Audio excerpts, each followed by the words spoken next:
오늘의 사연 지금 바로 시작해 볼게요. 안녕하세요. 올해 34살 남자입니다. 제 위로 3살의 형이 한 명 있습니다. 어릴 때는 사이가 썩 좋은 편은 아니었어요. 다른 건 몰라도 공부나 머리 쓰는 쪽에 있어서는 저보다 3년 먼저 태어난 형님이 좋은 유전자는 싹 다 가져간 줄로만 생각했습니다. 그만큼 저는 동네에서 유명한 사고뭉치였고 저희 형님은 동네에서도 소문난 수재였지요. 어디 장 보러 가서 이웃 어른들이라도 만나면 형님한테는 다들 공부는 어떠니 물어보고 그러고 저한테는 아예 무관심이거나 사고 좀 그만 치라는 말만 들을 정도였습니다. 지금은 그런 거 다 잊고 지냅니다. 공부 잘하는 형님이 이제는 제 자랑처럼 되기도 했고 그러니까요. 아무튼 공부를 워낙에 잘했던 형님이다 보니 부모님은 물론 학교에서나 동네 이웃 어른들한테까지 기대를 받게 되었습니다.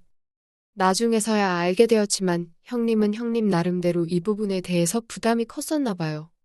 그래서 늘 자유롭고 천방지축이었던 제가 부러웠다고 이야기를 하고는 했습니다. 형님은 결국 저보다도 사회생활을 늦게 시작했지요. 저는 대학도 안 갔다 보니 군대 다녀오기 전까지는 그냥 하지 말라는 거 다 하면서 온 동네에 참견하고 다니고 그랬는데 군대 다녀온 뒤로부터는 어느 정도 정신 차리고 일을 시작했거든요. 대학도 안 나왔는데 멀쩡한 회사 들어갈 수나 있었겠나요? 그냥 상황 되는 대로 일절 하다 보니까 오히려 재주는 많아졌습니다. 돈 벌기 시작하면서 연애도 해보고 싶고 그랬는데 조금 무리가 있기는 했어요. 대학도 안 나오고 제대로 된 직업도 없는 제가 여자친구를 사귀기는 하늘의 별 따기나 마찬가지였습니다.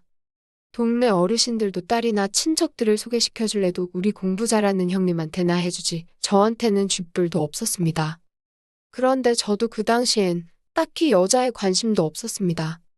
돈 벌어서 놀고 먹는데 쓰는 거 포기하고 싶지도 않았고 솔직히 같이 일하는 형님들도 여자친구 사귀는 것보다 더 좋은 게 있다면서 이리저리 저를 데리고 다녔거든요. 지금은 조금 생각이 달라지긴 했지만 그때는 같이 일하는 형님들 말도 일리가 있다고 생각했습니다. 여자친구 사귀어서 정말 선물 사다 바치고 멋들어진 데이트 준비하고 여자친구 성질 부리는 거 다 받아주고 우쭈쭈 해줘야지 어떻게 분위기 잡아서 하루 날 잡고 한 해 만에 하는데 형님들 따라다니면 당장 돈이야 들어가겠지만 그날의 끓어오른 마음을 그날에 꺼버릴 수 있으니 오히려 남는 장사가 아닌가 싶었습니다. 생각해보면 여자친구 만난다고 데이트하랴, 밥 사 먹이랴, 선물 사주랴. 거기에 밥 먹으러 가면 여자친구만 입인가요?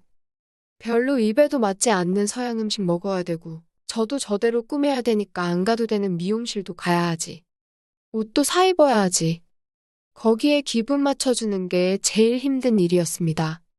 여자들은 뭐 그러는지 항상 어디로 튈지 모르겠는 럭비공 마냥 하루는 다르고 다른데 하루는 같고 도 같고 하니까 아주 그거 기분 맞춰주는 것도 어려워 죽겠는 겁니다. 어차피 똑같이 돈 쓰는 건데 진짜 여자친구나 여자친구인 척 해주는 사람이나 뭐가 다른가 싶었습니다. 심지어 여자친구 해주는 척 하는 사람은 진짜 여자친구보다 더 잘하기까지 했는데 말이죠. 물론 지금은 생각이 다릅니다만 그때는 그랬습니다. 정신적인 외로움을 채워준다는 면에서 보면 실제 연애하는 것만큼 좋은 게 없다고 생각하고 그러니 사람들이 돈 없어서 못 살겠다 힘들어 죽겠다 하면서도 꾸역꾸역 대출받아서 결혼까지 하고 그러는 건가 생각이 들더군요. 아무튼 제가 형님보다 먼저 사회에서 구르면서 돈 벌기 시작했을 때 형님은 군대 다녀오고 나서 대학교까지 졸업했는데도 취직하는데 한참 오랜 시간이 더 걸렸습니다.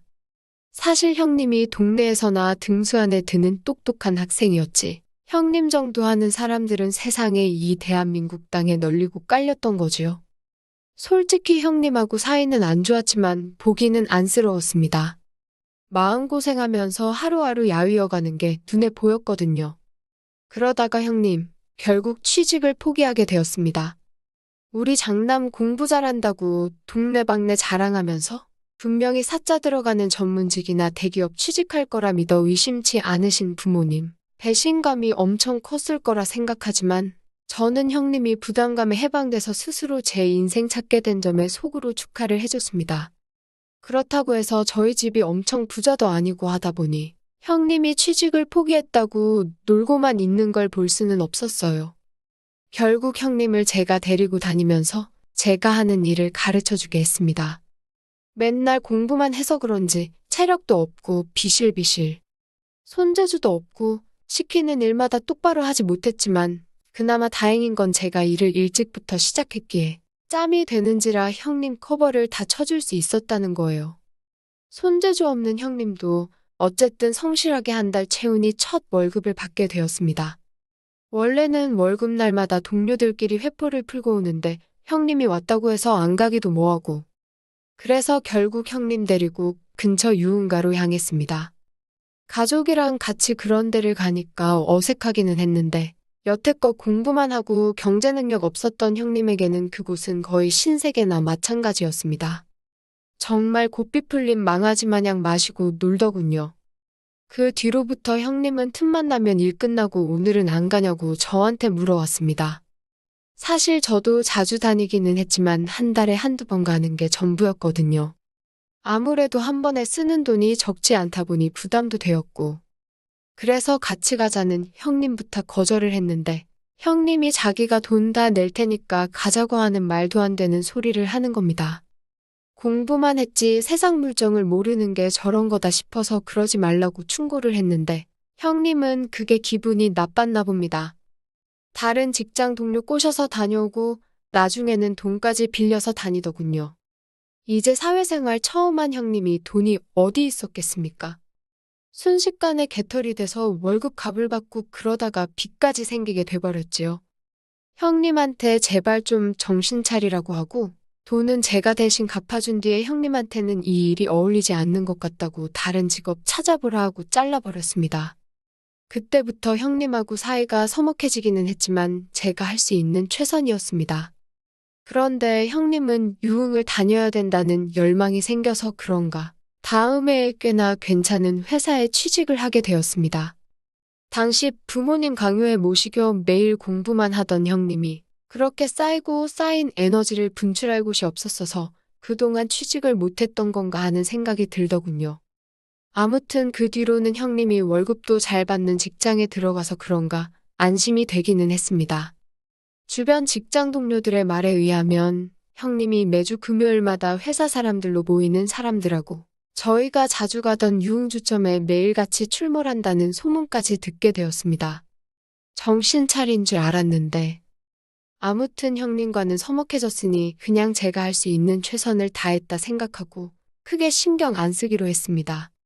그렇게 몇 년을 형님과는 교류 없이 지냈는데 형님이 결혼한다는 소식을 들었습니다.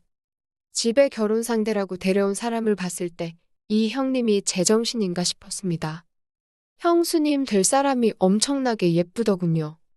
그런데 저도 여자 만나온 가닥이 있고 관상이란 게 있지 않겠습니까? 형수님 될 사람을 어디서 만났는지 딱 알겠더군요. 형님이 정신 못 차리고 주점에서 알게 된 여자랑 결혼하기로 한 거 아닌가 하는 생각이 들었습니다. 이제 형님, 좋은 회사도 다니겠다. 여자도 형님이 벌어다주는 돈으로 편하게 살면 되니 신분 세탁을 하려고 형님을 만났다는 생각밖에 안 들더군요. 형수님 사진을 들고 다니면서 저랑 같이 유흥 다니던 사람들한테 이 사람 어디서 일하던 사람이냐고 수소문을 해봤는데 타 지역에서 만난 건지 제 주변에는 형수님이랑 놀아봤다는 사람이 나오지는 않았습니다. 참 걱정이 다 되더군요. 세상 물정 그렇게 모르던 형님이 이제는 여자에 빠져서 재산이고 뭐고 다 뜯기는 게 아닌가 하는 생각까지 들었습니다. 부모님은 제 경고에 저보고 헛소리하지 말라고 형님이 다 능력이 되니까 저런 여자도 구해오는 거라고 일축했기에 결혼을 못하게 반대도 하지 못했습니다. 장남이기도 하고 형님도 나이가 있으니 하루빨리 결혼을 해야 했으니 말이죠. 하지만 도무지 이해가 안 갔습니다. 기껏 20대 후반으로밖에 안 보이는 저런 예쁜 여자가 뭐가 아쉬워서 37살에 이제 취직한 지 얼마 되지도 않아서 모아놓은 돈도 없고 돈 버는 족족 술집에다 가져다 바치는 사람하고 결혼하겠다고 드는 건지 아무리 생각해도 형님이 당하고 있는 거라는 생각밖에 들지 않았습니다. 하지만 제 정보망으로는 형수님의 진짜 정체를 알아낼 수 없었고 그렇게 결혼식 하는 날이 되고 말았습니다. 형수님이 신부 화장하고 드레스 입고 있으니까 진짜 연예인을 뺨치게 이쁘긴 이쁘더라고요. 둘이 좋아서 결혼한다는데 나도 너무 의심병인가 싶어서 그때쯤에는 형수님 과거를 캐낼 생각은 이미 포기하고 있었는데 말입니다만. 잠시 화장실에서 일을 보고 있는데 옆칸에서 누군지 모르는 사람이 통화하는 소리가 들리더군요. 들으려고 한 건 아닌데 들려서 내용을 전부 다 듣고 말았습니다. 그 정체불명의 남자의 통화 내용은 이랬습니다. 통화 상대방에게 어디 노래방에서 일 다니면 오던 여자애 기억나냐고 하면서 그 여자가 결혼한다고 해서 구경 왔다고 하면서 지들끼리 신나서 떠들더군요. 형수님이 그런 쪽에 종사했다는 사실을 결국 결혼식 당일날에 꼬리를 잡게 되었습니다. 통화 내용은 더욱더 점입가경이었습니다. 돈 몇 푼 더 주니까 혼자서 3명도 거뜬했다. 자기 사는 동네에서는 좀 놀아본 사람들은 그 여자를 모르면 간첩이다. 그 말을 듣고 고민이 되었습니다. 내가 좋은 날을 망치는 건가? 아니면 형님 인생을 구하는 건가? 잠깐의 고민이었지만 그래도 내 하나뿐인 형제인 형님의 인생이 구렁텅이로 빠져들게 방관할 수는 없겠다는 생각이 들더군요. 그 길로 화장실 문을 박차고 나가서 전화통화를 하고 있던 녀석의 멱살을 붙잡았습니다. 지금한 이야기 다시 해보라고 하고 꼬치꼬치 캐물었더니 그 자식 말대로 자기가 단골 손님이나 마찬가지고 횟수로는 100번도 더 만났을 건데 결혼하는 남자 어떤 꼬라지인지 구경하러 온 거라고 순순히 실토하더군요. 그 결혼하는 남자가 바로 내 형님이다 하고 그 자식 멱살을 잡아 끌고 신부 대기실까지 한달음에 달려가 바닥에 패대기를 쳤습니다. 바닥에 낮아빠진 그 자식을 보고 형수님도 놀라서 얼굴이 사색이 되더군요. 형수님한테 입이 있으면 설명해보라고 소리를 쳤는데 사돈이며 다들 나한테 이게 예의 없게 뭐하는 짓이냐고 소리를 치더군요. 형수님은 겁을 먹은 건지 말도 못하고 있었고요.